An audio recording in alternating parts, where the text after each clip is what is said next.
Carta de Pablo a los Filipenses, capítulo 1, versículo 9 al versículo 11, y quiero leer para ustedes estos 3 versículos.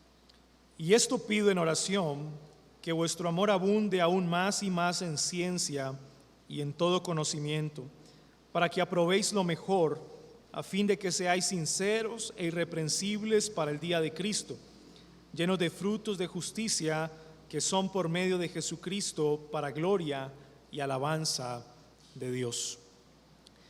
Los 3 versículos que acabamos de leer están en el contexto de una oración que está haciendo el apóstol Pablo por la iglesia a los filipenses. Una de las prácticas que más se acostumbraba de parte de los apóstoles era interceder por las iglesias. Ellos comprendían que así como era de importante predicar fielmente el evangelio en ese lugar, también era importante orar e interceder por la iglesia.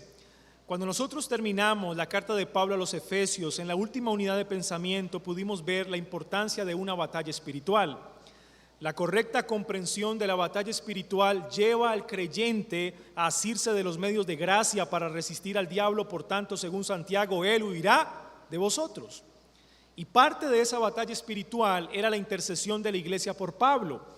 Pablo en aquella oportunidad le decía a la iglesia que no dejaran de orar por él, porque él, estando preso, la palabra del Señor no estaba presa y necesitaba predicar con denuedo, con libertad, con valentía la palabra del Señor. Cuando la iglesia intercede por un maestro, por un predicador o por la iglesia misma, hace guerra espiritual. Y es porque el Señor dota con su poder y con su espíritu al maestro, para que continúe predicando la palabra del Señor con fidelidad a pesar de. Ahora, teniendo claro esto, la importancia de la intercesión en la guerra espiritual, Pablo, cuando escribe la carta a los filipenses, estando preso en su primer encarcelamiento en Roma, pues él pone en práctica lo que les enseñó a los efesios. Él también ora por la iglesia, él intercede por la iglesia. Y en los primeros 8 versículos del capítulo 1 vemos cómo Pablo en esta oración expresa gratitud por los filipenses. Él les da las gracias a ellos porque ellos han estado pendientes de él. Recuerden que le enviaron una ofrenda por parte de Epafrodito. Epafrodito fue hasta Roma, le llevó la ofrenda a Pablo. El asunto es que Epafrodito enfermó y ahora Pablo lo está enviando de regreso, pero este hombre va enfermo a la iglesia de los filipenses. Ellos entienden la necesidad de este hombre y la situación de Pablo en Roma. Pero Pablo les agradece por medio de la oración, expresa gratitud por la generosidad de los filipenses, pero también expresa confianza. Él está seguro que aquel que empezó la buena obra en el corazón de esta iglesia, él la terminará. Y mire con atención el versículo 6, la última línea: la perfeccionará hasta el día de Jesucristo. Y esto hace referencia en el Nuevo Testamento a la segunda venida de Cristo. Pablo expresa confianza de que aquel que empezó la buena obra en el corazón de una iglesia, él la perfeccionará hasta que Cristo regrese por segunda vez. Y es que estamos en un proceso de santificación y ese proceso es progresivo, hasta el punto de que cuando Cristo regrese, entonces no solamente nuestros espíritus serán perfectos, sino que también nuestros cuerpos serán glorificados, eliminando para siempre el pecado que moraba en nosotros. Y eso es una buena noticia, ¿verdad? Pero también en esta oración él tiene una expresión de comunión. Él entiende la importancia de que la iglesia permanezca unida en Cristo, y esa unidad se debe reflejar en las relaciones personales.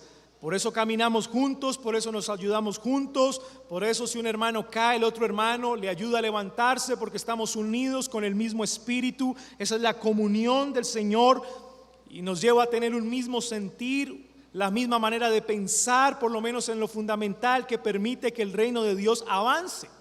Y él expresa esa comunión, pero termina expresando el amor en el versículo 8 cuando dice: porque Dios me es testigo de cómo os amo a todos vosotros con el entrañable amor de Jesucristo. Literalmente un amor que sale de las entrañas. Y es que la versión Reina Valera es una versión de equivalencia formal. Ellos están tratando de hacer una traducción lo más cercano al griego posible. Y recuerden que para ese entonces, para esa cultura, el amor era aquí. Se concentraba aquí, en estos miembros inferiores. Para nosotros los occidentales, cuando nos hablan de amor, inmediatamente llevamos la mano al corazón. Pero si estuviésemos en ese tiempo y habláramos de amor, ellos se llevarían la mano al estómago. Está aquí, acá, en las entrañas, desde acá. Un amor entrañable, los amo de lo más profundo de mi ser, es lo que está diciendo Pablo. Y en esa oración expresa ese amor por la iglesia. Pero mire lo que va a hacer a partir del versículo 9. Va a revelar el contenido de sus oraciones por los filipenses. Expresó gratitud, expresó confianza, expresó comunión, expresó amor, pero ahora va a revelar el contenido mismo de su oración para con ellos. Y eso es lo que vamos a ver en estos 3 versículos, del versículo 9 al 11. Y conocer el contenido de esta oración de Pablo va a traer para nosotros hoy 3 enseñanzas.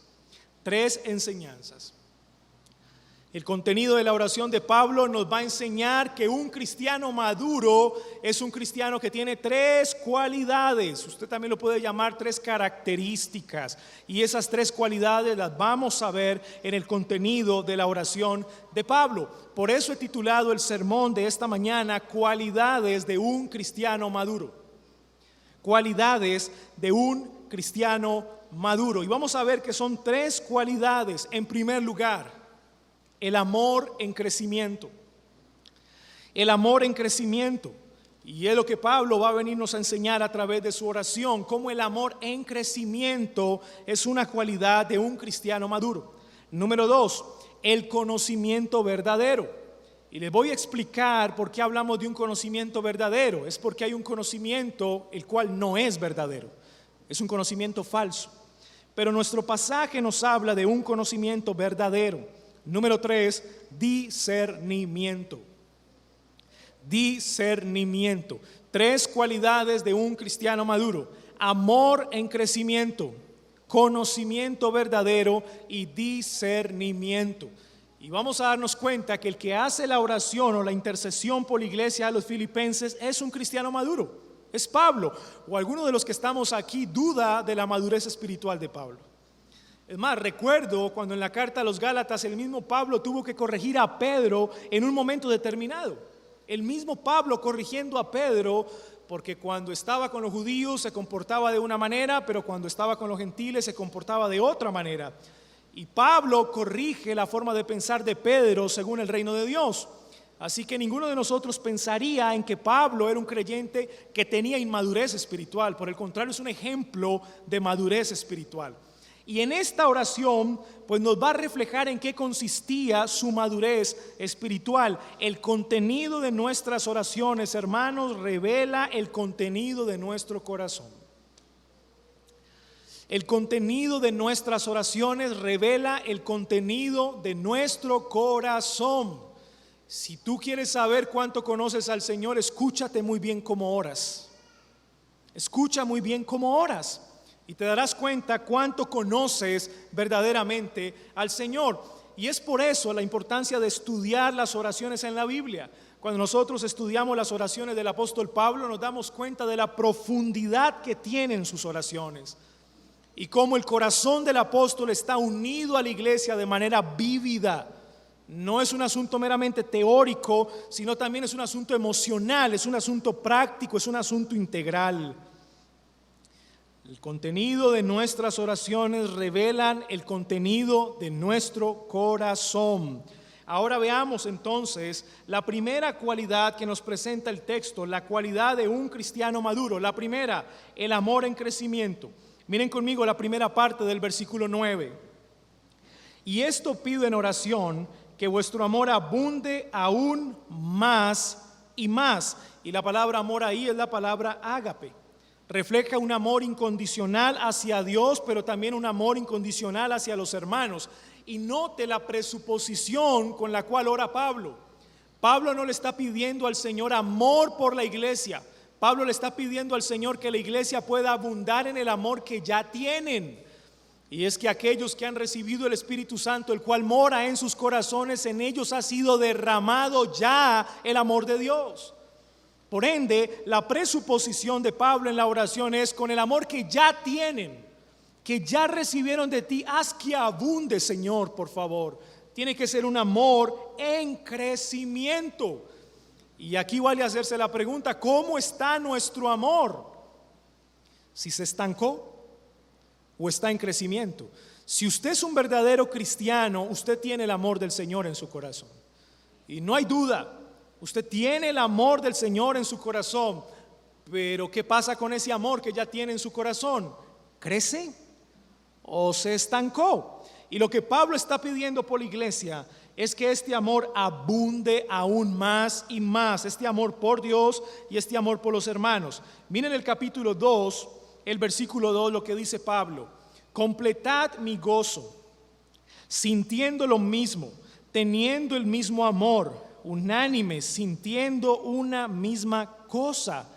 La preocupación de Pablo una y otra vez es que la iglesia crezca en amor. De lo contrario, el creyente es inmaduro espiritualmente.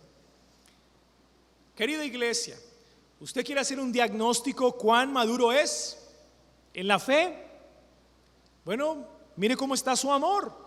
Mire si su amor se estancó o su amor está en crecimiento. Muchos creyentes se equivocan al hacer un diagnóstico de su madurez espiritual teniendo en cuenta los años que llevan en una iglesia local.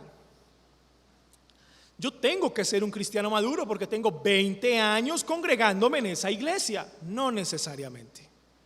No necesariamente. Es más, pueden haber creyentes que tienen menos tiempo que tú en la iglesia y ser más maduros espiritualmente que tú. Así que no te creas eso. Y hoy la palabra del Señor está siendo muy clara para todos nosotros. Un cristiano que tiene madurez espiritual es un cristiano que crece en amor. Que crece en amor. ¿Y eso qué significa? Significa que estamos dispuestos en todo momento a hacerle el bien a nuestro hermano a pesar de. Repito eso, estamos dispuestos en todo momento a hacerle siempre el bien a nuestro hermano a pesar de.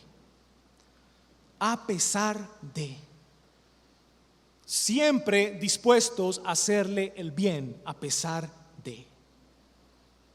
Y la manera como nosotros medimos qué tan dispuestos estamos de hacerle bien a nuestros hermanos es así.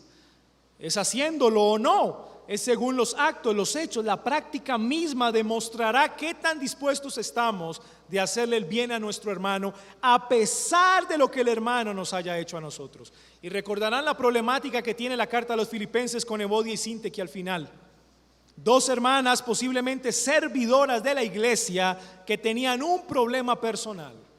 Y el apóstol Pablo una y otra vez los llama a la reconciliación, al amor. Y saben unas cosas, hermanos, saben una cosa. ¿Cuántas veces la iglesia se complica la vida con asuntos tan pequeños, tan insignificantes que no son capaces de perdonar? Pero según el egoísmo de cada uno son asuntos muy grandes. Pero cuando se analizan a la luz de las Escrituras, a veces son tan pequeños, son unos detalles que se pueden perdonar, que se puede buscar reconciliación, pero los hacemos tan grandes. Y no es solamente eso, decimos ser cristianos, pero nos cuesta amar. Ahora es una realidad, mientras el pecado del Señor, mientras el pecado abunde en nuestros corazones, nos va a costar amar. Es una realidad. Pero no nos podemos quedar ahí. Miren cómo Pablo intercede por la iglesia, que abunde. La iglesia no se puede conformar con la mediocridad de que poseen el amor de Dios, pero no crecen en él. Y es un llamado que hace la Escritura en esta mañana y el Señor mismo a nuestro corazón. Nuestro amor debe crecer. El problema de Evodia y Síntique que era un problema de amor. ¿Y cómo sabemos nosotros que amamos a Dios? Porque amamos su palabra. Amamos su palabra. Y la pregunta es, ¿cómo sabes tú que amas la palabra de Dios? Nosotros sabemos que amamos a Dios porque amamos lo que Dios ama. Y Dios ama su palabra, por lo tanto nosotros amamos su palabra. Y le voy a decir una cosa, cuando Pablo habla de este amor, no está hablando simplemente de leer la palabra o de estudiar la palabra del Señor, porque ¿cuántos teólogos han estudiado la palabra del Señor y no son cristianos? Muchos. Revise la literatura teológica del siglo XVIII, siglo XIX. ¿Dónde se crea el liberalismo teológico de gente que se la pasaba estudiando las escrituras desde sus lenguas originales? Y terminan concluyendo que la Biblia no ha sido inspirada por Dios. Así que no se trata meramente de un ejercicio intelectual.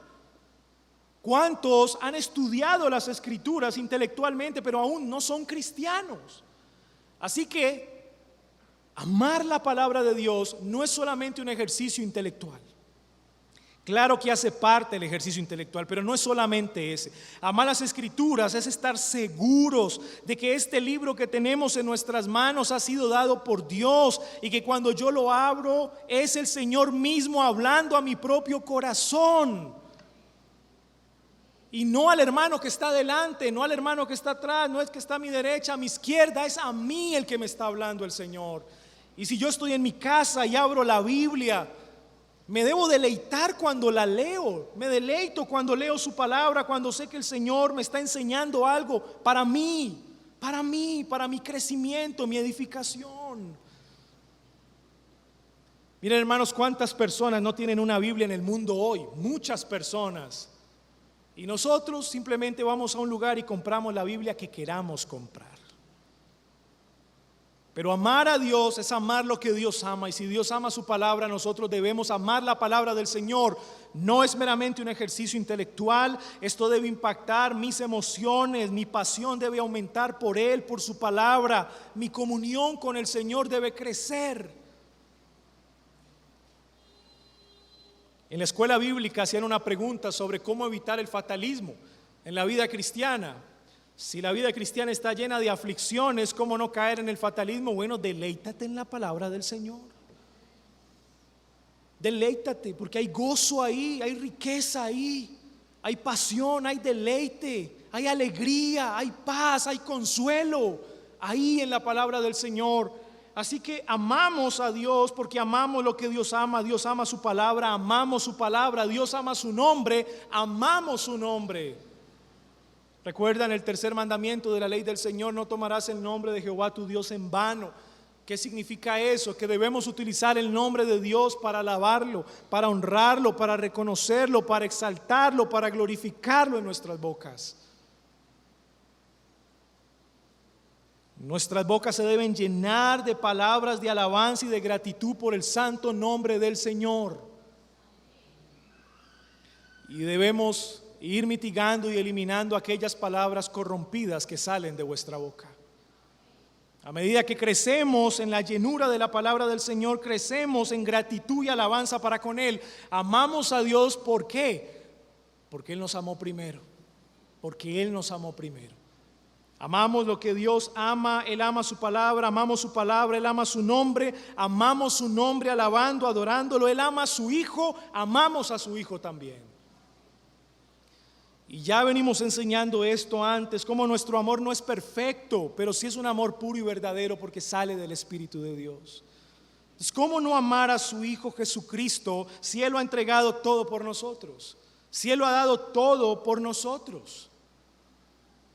Y noten cuán profundo es el amor de un cristiano maduro. Si él es un cristiano que ama al Señor, ama lo que Dios ama su palabra, amamos su palabra. Dios ama su nombre, amamos su nombre. Dios ama a su Hijo, amamos a su Hijo. Dios ama a sus hijos, amamos a sus hijos. Amén. Pues porque somos hermanos de Cristo, somos hermanos menores de Cristo. Por eso la herencia de Cristo como nuestro hermano mayor es una herencia que Él comparte con nosotros. A Él le dio, el Padre le dio esa herencia al Hijo, el Hijo la da a nosotros, somos hermanos menores. Si Dios ama a sus hijos, nosotros amamos a sus hijos, es decir, a nuestros hermanos.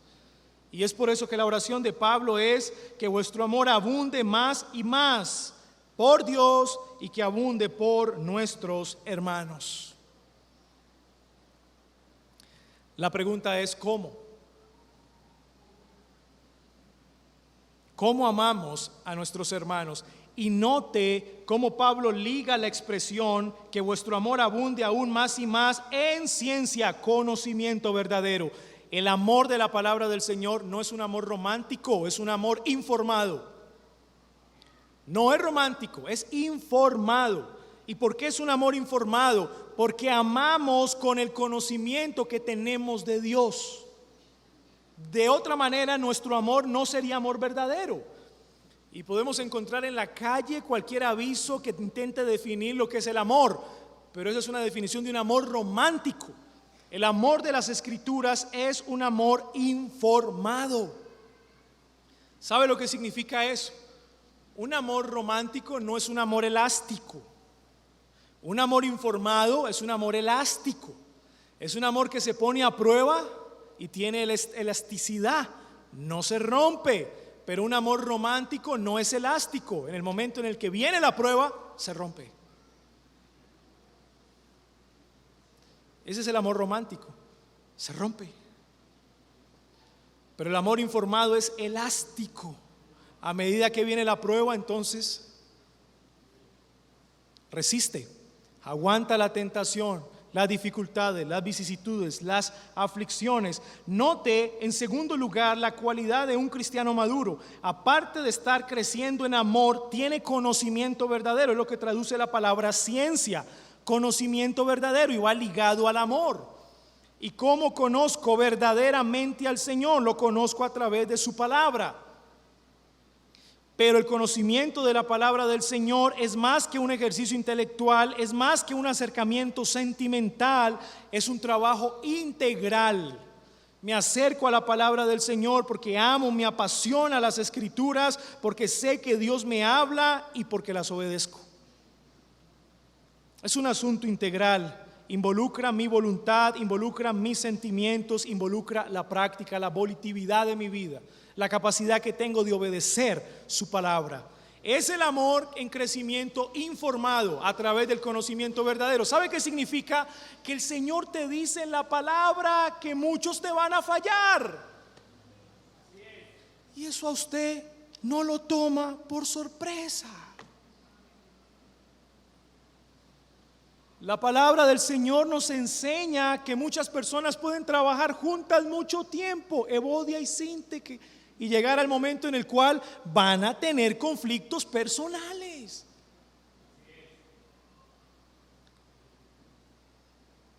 La palabra del Señor nos enseña que nos van a ofender una y otra vez y debemos perdonar 70 veces 7. ¿Les parece que ese es un amor romántico?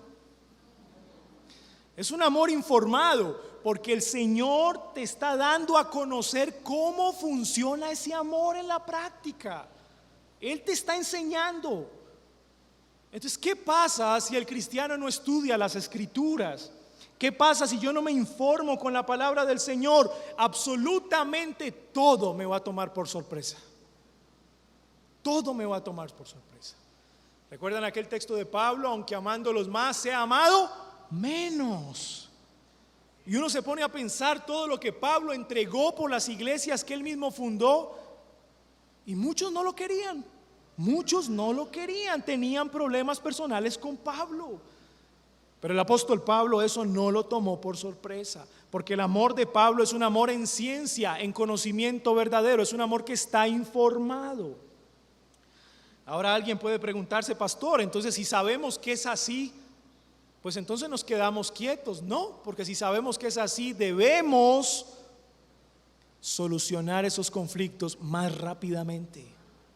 Más rápidamente. El conocimiento verdadero en la palabra del Señor. Ahora miren lo que dice Oseas capítulo 4.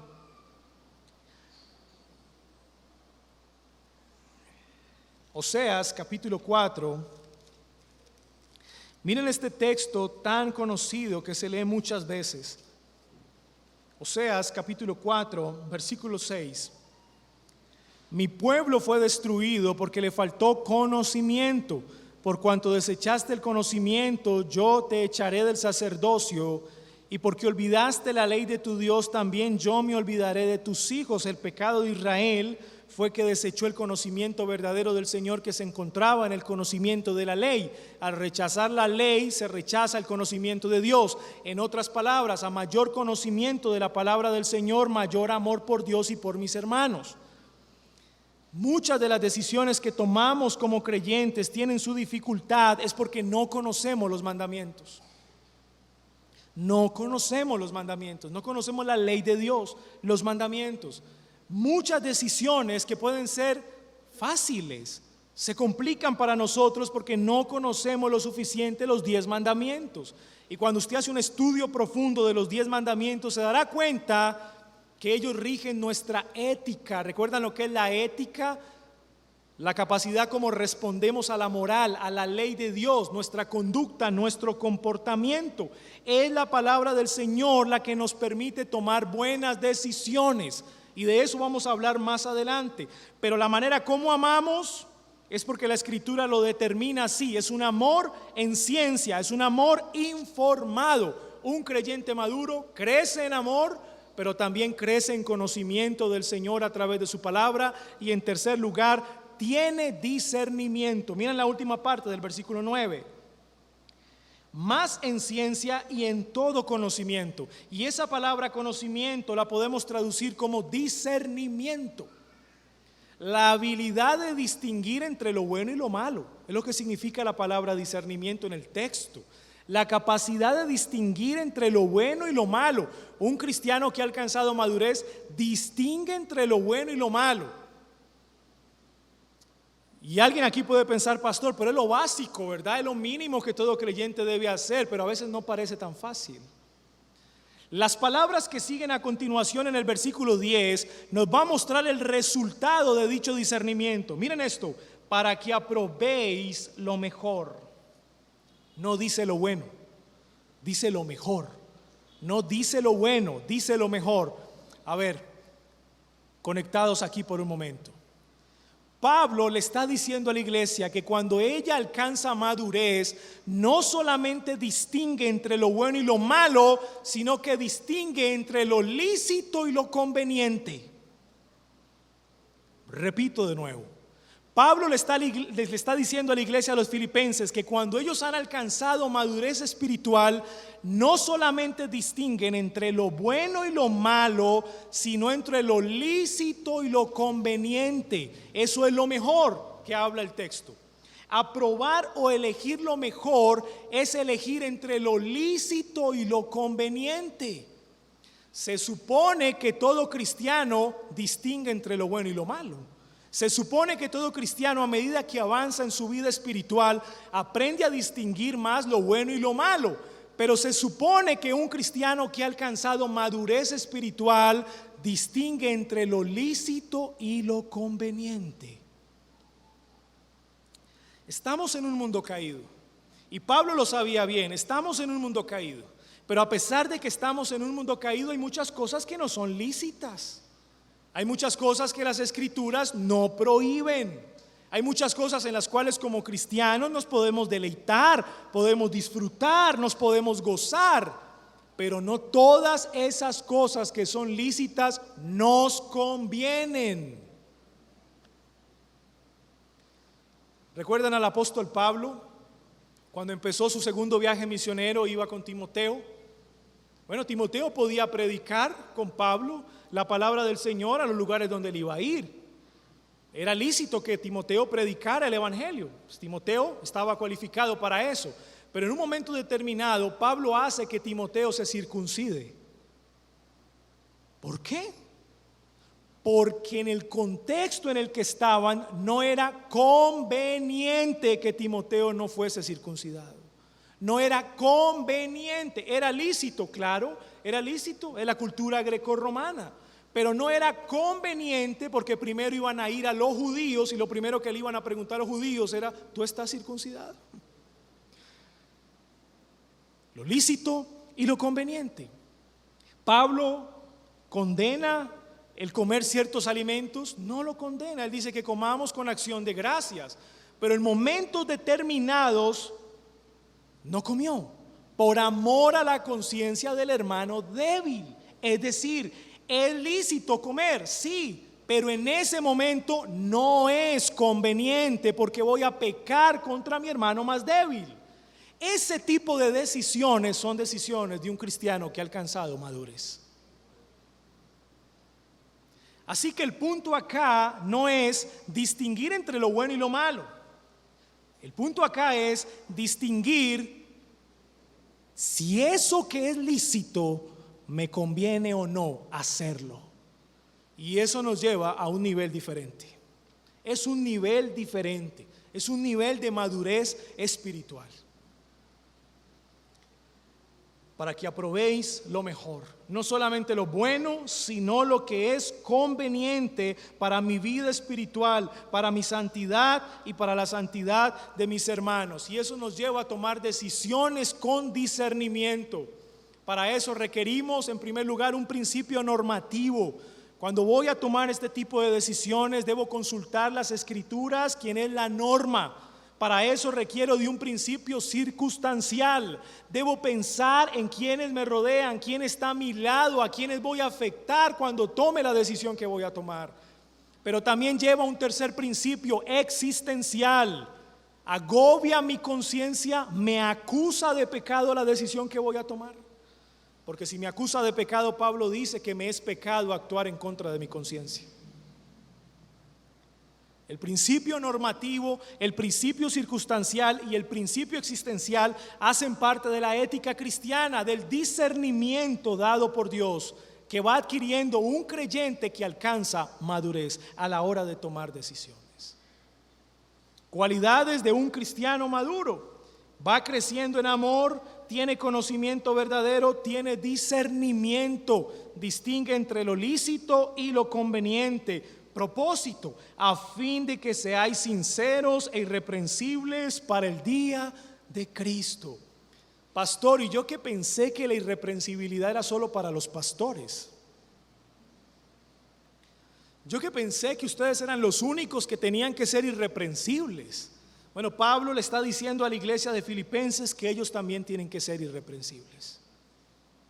Evidentemente todos nosotros seremos reprensibles delante de Dios porque somos pecadores. Y ante los ojos de Dios, pues bueno, Él nos conoce perfectamente lo más profundo de nuestro ser. Pero la iglesia debe aprender a ser una iglesia pura y sin reproche. Y le voy a explicar lo que quiere decir esa palabra aquí, irreprensible, en el texto. No significa que un creyente no peque. No significa que un creyente no peque contra su hermano. Lo que la palabra irreprensible significa es que una vez un hermano peca contra su hermano y sabe que lo ofendió, no resuelva la situación. Eso lo hace reprochable. Esa es la idea. Una vez pecamos, nos hace reprochables el no buscar la solución y la reconciliación pronto. Eso no nos hace irreprensibles. La idea de Pablo aquí es que la iglesia aprenda a sanar sus relaciones a través del amor, a perdonar y a pedir perdón lo más rápido que sea posible. Lo más rápido que sea posible. A fin de que seamos sinceros, literalmente puros, ¿verdad? Y que seamos irreprensibles, que una vez pecamos, sabemos bien lo que tenemos que hacer por el bien del pueblo de Dios y por el bien del nombre y la gloria de Cristo. Por eso cuando usted va a participar de la cena del Señor, es muy triste que usted vaya a participar de la cena del Señor y en ese momento se acuerde de la dificultad que tiene contra su hermano. Es muy triste. Bueno, tuvo de lunes a sábado para acordarse, para llamarlo, para ponerse en paz, pero se acuerda cuando el pastor está cercando la mesa, ahí se acuerda. No debería ser así porque quiere decir que usted pasó 7 días o 6 días siendo reprochable.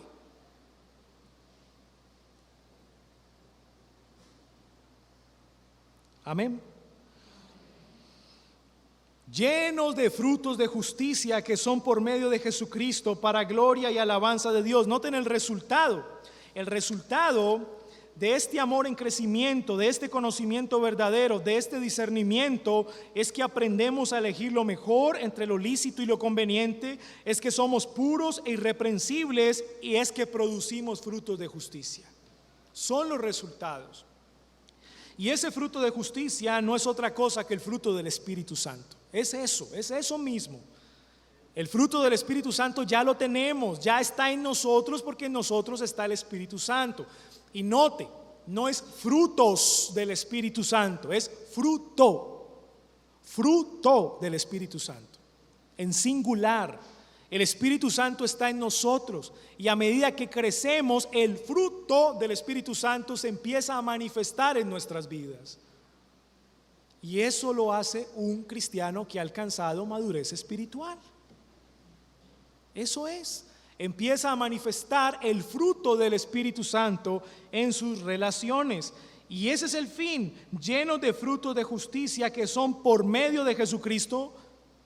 No es por causa nuestra, es a pesar de nosotros. No es por nosotros, es a pesar de nosotros se manifiesta el fruto del Espíritu Santo. A pesar de nosotros. ¿Qué tal que no tuviésemos al Espíritu Santo morando en nuestras vidas? ¿Qué tal? ¿Dónde estaríamos hoy? ¿Qué sería de nosotros? A pesar de nosotros se manifiesta el fruto del Espíritu porque el Espíritu Santo habita en mi corazón. Propósito final para gloria y alabanza de Dios. Lo que preocupa a Pablo es la gloria de Dios. Y es que cuando la iglesia no crece en amor, no crece en conocimiento verdadero y no crece en discernimiento, es como si la gloria del Señor se opacara en medio de la iglesia y en medio del mundo. Como que se opacara. A medida que la iglesia avanza en estas cualidades, la gloria del Señor se deja ver. Hermanos, ¿cómo glorificamos a Dios si el Señor es gloriosamente en sí mismo glorioso, ¿no? Él es glorioso en sí mismo. Él es perfectamente feliz en sí mismo. ¿Cómo lo glorificamos si Él no necesita que le demos gloria porque Él es lo suficientemente glorioso en sí mismo como para necesitar que usted y yo le demos la gloria? Bueno, el concepto de glorificar al Señor en la Biblia se trata de reflejar con nuestras vidas el carácter de Cristo. Cuando glorificamos a Dios es porque reflejamos en nuestras vidas su carácter, eso es glorificarlo. A menor reflejo del carácter de Cristo en mi vida, menor gloria. Y ya entendemos lo que eso significa. Su nombre no es santificado, su nombre no es conocido. Así que la pregunta que nos debemos hacer en este momento es: ¿estamos reflejando el carácter de Cristo en nuestras vidas? Y los desafíos son muchos. El primero es que usted se crea lo que yo le estoy diciendo. Ese es el primer desafío. Que usted se crea esto, lo que la palabra del Señor hoy le está enseñando.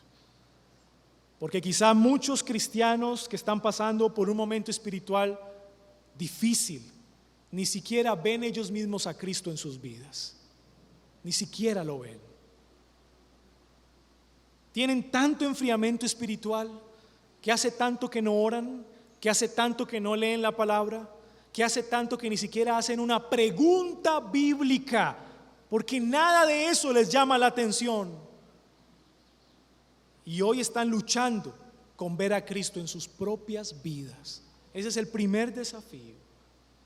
El segundo desafío que trae esto es que yo pueda ver a Cristo en la vida de mi hermano, a pesar de mi hermano.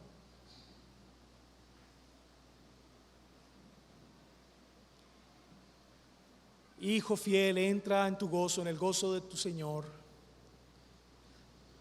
Pero Padre, ¿qué hice? Hijo mío, le diste de comer a los pequeñitos, al hambriento, y le diste de beber al sediento. ¿Y cuándo hice eso, Señor? Me visitaste en la cárcel. Pero ¿cuándo hice esto? Cuando lo hiciste con uno de mis pequeñitos, de tus hermanos. A mí me lo hiciste. A mí me lo hiciste. Cuando ofendemos a los hermanos, cuando no nos importa el amor por el otro, estamos ofendiendo directamente a Cristo. Ese es el segundo desafío. Ver a Cristo en la vida de mi hermano, a pesar de mi hermano.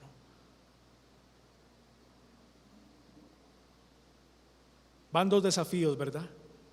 Ver a Cristo en tu propia vida y ver a Cristo en la vida de tu hermano.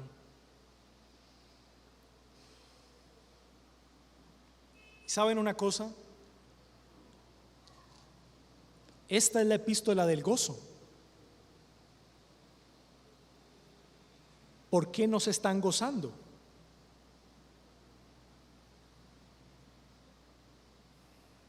¿Entienden el punto?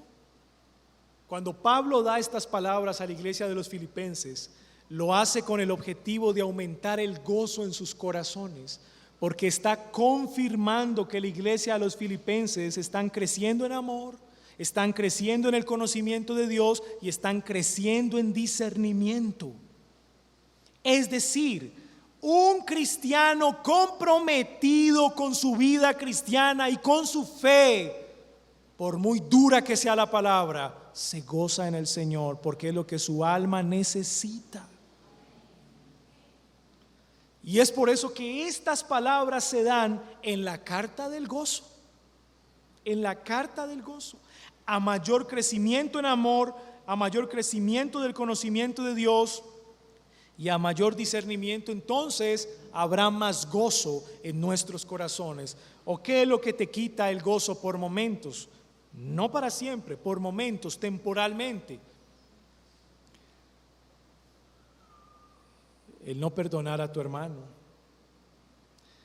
el no sentirte capaz de pedirle perdón, el haber tomado decisiones que tal vez eran lícitas, pero que en ese momento no te convenían. Y eso trae tristeza, ¿te das cuenta? Es como si el gozo se suprimiera por un momento. Así que Pablo tiene muy claro esto. La iglesia que va alcanzando madurez espiritual va creciendo en amor, va creciendo en conocimiento verdadero, va creciendo en discernimiento, por ende va creciendo en gozo. Una iglesia gozosa es una iglesia que crece en amor. No me diga, mi hermano, que usted se goza sin perdonar a su hermano. Eso se llama hipocresía. Usted se goza cuando lo perdona. Usted se goza cuando lo perdonan. Amén. Y en todo esto, el fin último es la gloria del Señor. ¿Creen ustedes que necesitamos orar de la manera como Pablo oró? Amén. Creo que debemos aprender de Pablo en cómo él ora, nosotros también orar. Creo que debemos aprender más de Pablo esto. Y creo que una tarea que tenemos que hacer como iglesia es recorrer todas las oraciones que aparecen en la Biblia y hacer un estudio de esas oraciones de la Biblia. Y rogar al Señor que nos ayude a tener el mismo sentir que aparece en esas oraciones. Porque recuerde que el contenido de nuestras oraciones revela el contenido de nuestro corazón. Querido amigo, hemos hablado de la madurez espiritual en esta mañana y quizá no es de tu interés, pero yo te quiero decir una cosa. Muchos que están aquí luchando con su madurez espiritual están luchando porque ya son cristianos, porque son hijos de Dios y porque a pesar de han recibido el perdón del Señor, el Señor ha renovado sus mentes y ha limpiado sus corazones. Pero en tu caso eso no ha ocurrido. Ni siquiera eso ha ocurrido en tu vida, querido amigo. Así que cuando tú te acercas a una congregación como esta, la palabra del Señor te dice que te arrepientas de tus pecados. Para ti será imposible crecer en el amor que hoy has escuchado. Tú debes acercarte a Cristo. Tú debes venir a Él con todo tu corazón, abrazarlo con todas tus fuerzas y entonces allí en ese momento conocerás el verdadero amor, que es el amor sacrificial de Dios, no un amor romántico. El amor de Cristo, querido amigo, es un amor elástico. Todos los que hemos sido amados por Cristo lo hemos ofendido muchas veces y aún así el Señor nos perdona. Él no rompe el pacto. Él permanece fiel en el pacto que ha hecho con nosotros. Querido amigo, este amor tan maravilloso y tan grande, tan sublime, tú no lo conoces a no ser que vengas a Cristo. de todo tu corazón. Y entonces te daremos la bienvenida en el grupo de la Iglesia del Señor, un grupo de personas pecadores, sí, pecadores, pero pecadores arrepentidos, pecadores justificados, pecadores santificados y pecadores que anhelan ser glorificados. La gloria y la alabanza sea para nuestro Señor. Demos gracias. Padre nuestro, te damos gracias en esta mañana. Gracias porque tu palabra ha sido muy clara, demasiado clara. Si queremos ir creciendo en madurez espiritual, pues eso se va viendo reflejado en nuestras vidas, en la manera como amamos a Dios, como amamos a nuestros hermanos, en la manera como conocemos más de ti a través de tu palabra y en la manera como hacemos uso del discernimiento espiritual. Y esto con el fin de que aprobemos lo mejor. Ya el asunto no es de distinguir entre lo bueno y lo malo, sino entre lo lícito y lo conveniente. Yo te pido, Señor, que ayudes a tu iglesia en estos momentos, cualquiera que sea la situación de los hermanos. Yo te pido, Señor, que crezcan en amor, en conocimiento de tu palabra y en discernimiento. Y cuando tengan que tomar decisiones que los confronten entre lo lícito y lo conveniente, nunca olviden tus palabras predicadas en esta mañana. Tú nos has dotado de conocimiento para que aprobemos lo mejor, a fin de ser puros e irreprensibles delante de Dios. Señor, bendice a tu iglesia, bendice a cada uno de mis hermanos y te ruego que tengas misericordia de los que no te conocen, que a través de la predicación de tu palabra, muchos de ellos que no te conocen puedan venir en arrepentimiento y fe y entregar sus vidas al Señor. Permítenos ser una iglesia cada vez más pura, cada vez más íntegra, cada vez más sincera. Permítenos, Señor, y gracias por perdonar nuestros pecados tantas veces que te hemos ofendido y de muchas maneras. En el nombre de Cristo Jesús te lo pido. Amén.